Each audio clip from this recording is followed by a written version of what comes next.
اب کس کس چیز کا رونا روئے ہم. یہ 2-4 دن پہلے وہ باپا جانی کا ایک کلپ وہ دوبارہ سے میری نظروں سے گزرا, کسی نے اپلوڈ کیا ہوا تھا, تو اس سے مجھے کلک ہوا. میں نے کہا چلیں اس اتوار کو میں اس ٹاپک کو بھی ایڈریس کرتا ہوں. اس میں وہ یہ کہہ رہے تھے کہ بد مذہب جو ہے نا, بد مذہب یعنی بد مذہب سے مراد ہے ادر دین بریلوی, اس کا کلپ سننا حرام حرام اور سخت حرام ہے. یہ کان کھول کے سن لیں, بد مذہب کا کلپ غیر عالم کو سننا حرام حرام حرام, اور اگر دوسرے کو بھیجا اس نے اور وہ بھی غیر عالم ہے سامنے والا, تو اس کو بھیجنا بھی حرام حرام حرام. میرا کام کیا ہے کہ میں اگر اس کا سڑا ہوا چہرہ دیکھوں تو اس کو وہیں دفع کر دوں کہ بھاگے, جیسے تو کام فون میں گھس گیا, یوں کرے نہ کہ اس کو سنے کہ کیا کہتا ہے, یہ کیا کہتا ہے, وہ کیا کہتا ہے. اس میں تو مطلب گمراہ ہوتے دیر نہیں لگے گی, اور گمراہ نہیں بھی میں تب بھی سننا حرام ہے. کیوں سنا؟ کان بیرے ہونے چاہیے. یہ جہاں جہاں سن رہے ہیں اب تک اگر ایسا دھندا کیا نا, آپ نے کسی بد مذہب کا کلپ سنا ہے اور فارورڈ کیا, اس سے توبہ کریں. جن جن کو بھیجا ان کو اپنی توبہ پر مطلع کرنا ہوگا اور ان سے بھی توبہ کا مطالبہ کریں. توبہ واجب ہوگی ان پر, بالکل واجب ہے توبہ. اور پھر اس پہ انہوں نے اکتفا نہیں کیا, وہ کہتے ہیں کہ اگر میرے موبائل میں اس قسم کا کوئی کلپ آ جائے تو یہ میرا کام ہے کہ میں اگر اس کا سڑا ہوا چہرہ دیکھوں. کس کا سڑا ہوا چہرہ؟ یعنی اپنے سوا تمام مولویوں کو وہ سڑا ہوا چہرہ. ٹھیک ہے, یہ میٹھے میٹھے اسلامی بھائی ہیں جو اتنے کڑوے کڑوے ہیں, تو میں فوراً اسے وہیں پہ ڈیلیٹ کر دوں. اور انہوں نے کہا آج تک جنہوں نے آگے یہ کلپ فارورڈ کیے نا دوسرے فرقوں کے علماء کے, تو وہ توبہ کریں گے اس کے اوپر. اب یہ ہے معیار ان لوگوں کا. تو بھائی یہ آپ کی گمراہی کے لیے, آپ کی علمی کمزوری کے لیے کافی ہے کہ آپ کسی دوسرے کی بات سننے کے لیے تیار نہیں ہے. ہم نے تو کبھی نہیں کہا کہ آپ نے دوسرے کی بات نہیں سننی, بلکہ ہم تو خوش ہوتے ہیں جب دوسرا کوئی مصباحی صاحب جیسا کوئی کلپ بنا دیتا ہے تو ہم پبلک کو بتاتے ہیں کہ بھائی یہ ان لوگوں کا علمی لیول ہے. تو جو باپا جانی ہے, ہمارے ایکس مرشد بھی ہیں, مولانا الیاس قادری صاحب حفظہ اللہ تعالی, وہ ان کا وہ کلپ مجھے کلک کر گیا, ان کا کلپ مجھے کلک کر گیا کہ میں اس کو ٹاپک بنا کے آپ کے سامنے رکھوں کہ انہوں نے جو معیار سیٹ کیا ہے گستاخی کا, ان کے روح سے تو قرآن حکیم میں پھر سینکڑوں آیات گستاخی کے اوپر ہی مبنی ہے, نعوذ باللہ من ذالک. حالانکہ وہ آیات اس لیے نازل نہیں ہوئی ہیں کہ ان کو بنیاد بنا کر کوئی شخص گستاخی کرے. بیسیکلی یہ تمام آیات جن میں اللہ تعالیٰ نے اپنے پیغمبر کے ساتھ صلی اللہ علیہ وآلہ وسلم سخت انداز میں گفتگو کی ہے, یہ آیات یہ جسٹیفائی کرتی ہیں کہ یہ کتاب نبی صلی اللہ علیہ وآلہ وسلم نے خود نہیں لکھی, ورنہ جس لہجے میں وہ گفتگو ہے, کوئی شخص اگر اس کتاب کا رائٹر خود ہے تو وہ اپنے بارے میں اس طرح کی بات نہیں لکھ سکتا. یہ سب سے بڑا جو ثبوت ہے چند ثبوتوں میں سے کہ یہ قرآن محمد صلی اللہ علیہ وآلہ وسلم نے نہیں لکھا بلکہ اللہ نے ان کے اوپر نازل کیا, اس ثبوت میں یہ آیات بہت امپورٹنٹ ہے جو ہم کافروں کو بھی پیش کرتے ہیں کہ دیکھو کوئی شخص عام بندہ بھی کتاب لکھے تو وہ اس طرح کی لینگویج اپنے بارے میں استعمال نہیں کرتا. یہ اس بات کا ثبوت ہے کہ یہ پیغمبر صلی اللہ علیہ وآلہ وسلم نے کتاب خود نہیں لکھی اور نہ ان کا اس کتاب کے حوالے سے کوئی اختیار تھا. یہ اللہ تعالیٰ نے جو کچھ انہیں وہی فرمایا وہ انہوں نے من و عن اسی طریقے سے آگے پہنچا دیا. یہ آیات اس حوالے سے ہمیں گائیڈ کرتی ہیں کیونکہ انہوں نے بہت کچھ مشہور کیا جی. وہ ایک حضرت عمر کے زمانے میں کوئی امام مسجد تھا تو وہ روزانہ فجر کی نماز میں پڑھتا تھا عبس و تولی, تو حضرت عمر نے اس کو قتل کروا دیا. ڈاکٹر طاہر القادری صاحب جیسا ڈیسنٹ آدمی اس قسم کی جھوٹی روایتیں پیش کرتا ہے, یعنی وہ یہ بتانا چاہ رہا ہے کہ آپ نے قرآن نہیں پڑھنا. بار شریعت کے اندر سٹارٹنگ میں انہوں نے لکھا ہے کہ قرآن حکیم میں جن آیات کے اندر اللہ تعالیٰ نے انبیاء کرام علیہ السلام کے اوپر گرفت کی ہے نا, ایسی آیات کی صرف آپ عربی پڑھیں گے ان کا درس دینا بھی حرام ہے. یعنی وہ بتانا چاہ رہے ہیں قرآن پڑھنا ہی حرام ہے. جبکہ قصہ آدم اور ابلیس جو 7 دفعہ قرآن میں آیا اس میں سب سے زیادہ ڈیٹیل میں آیا سورۃ الاعراف کے اندر.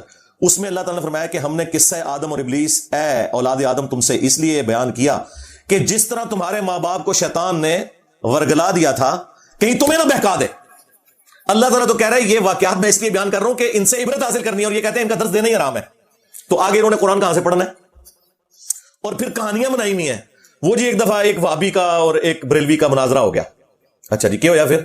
وہ کہتے ہیں جی وابی پوری رات جو ہے نا وہ نبی اسلام کی تنقیس والی آیات تلاش کرتا رہا, اور لعنت ہے تیرے عقیدے کے اوپر اگر تیرا یہ عقیدہ ہے کہ قرآن میں کوئی آیت ایسی ہے جس میں نبی کی تنقیس ہوئی ہوئی ہے. ڈوب مر کہ تجھے یہ پتہ ہی نہیں ہے کہ قرآن جو ہے وہ اللہ کا فرمان ہے اپنی مخلوق کی طرف, نہ کہ پیرلل میں کوئی پیغمبر منی گاڈ ہے کہ جس کی طرف یہ پیغام آیا ہے.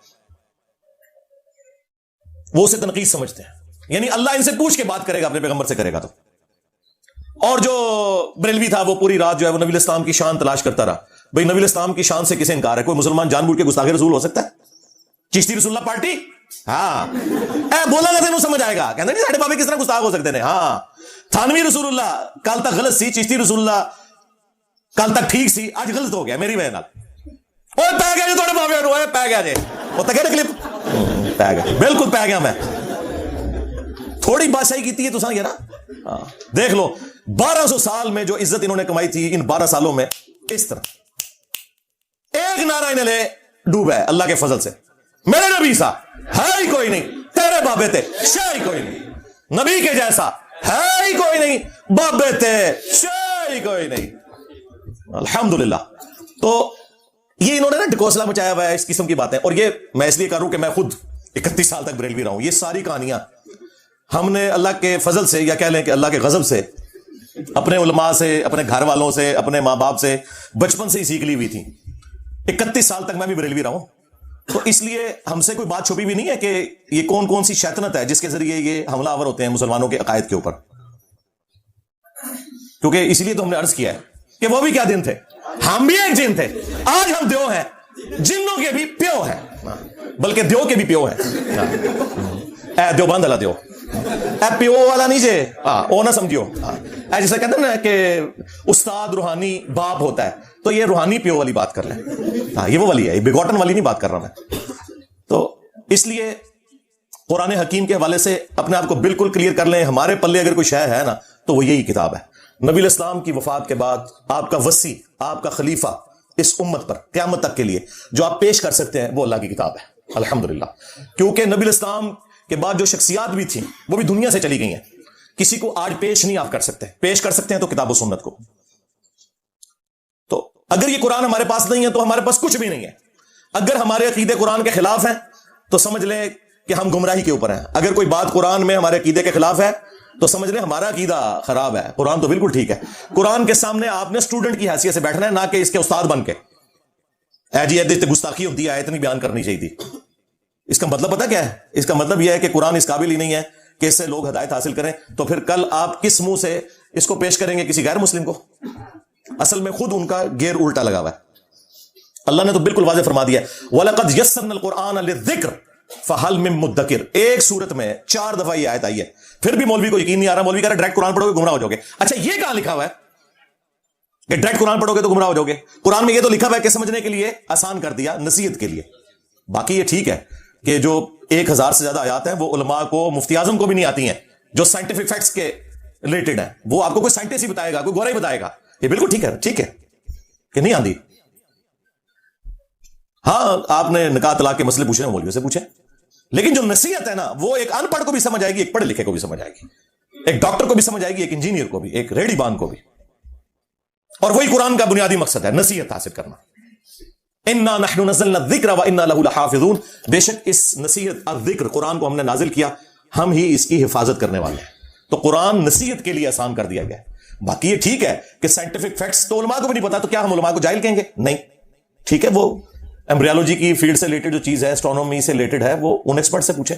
نکاح طلاق کے مسئلے آپ ان سے پوچھیں, اور سارے مسئلے اگر پوچھنے ہیں نا تو جیلم تشریف لیں انشاءاللہ تعالی. صحیح مسئلے بھی بتائیں گے, غلط مسئلے بھی بتائیں گے, اور غلط مسئلوں کا جواب بھی بتائیں گے.